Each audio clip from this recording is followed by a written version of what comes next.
What's up, guys? In this tutorial, I will show you how to change your phone number on WhatsApp. First, open WhatsApp on your iPhone and go to the Settings menu. You can find this at the bottom right corner of the screen. Once in Settings, tap on the Account option. This section contains all account-related settings, including privacy, security, and the ability to change your phone number. In the Account menu, look for the Change Number option and tap on it. WhatsApp will inform you that this action cannot be undone, so make sure you're ready to proceed before moving forward. If you're ready, tap Next in the top right corner. Now, you need to enter your current phone number in the first field and your new phone number in the second field. Be sure to double-check both numbers for accuracy before tapping Next again. On the confirmation page, WhatsApp will let you know that your phone number is about to be updated.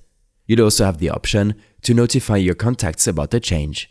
You can choose to notify all contacts, only those you've recently chatted with, or none at all. It's entirely up to you. Once you've made your choice, tap Done. Finally, WhatsApp will send a verification code to your new phone number. Enter the code in the app to complete the process.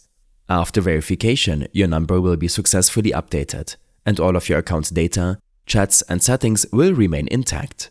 I hope this helped you out. Leave a comment if you have any questions, and see you in the next one.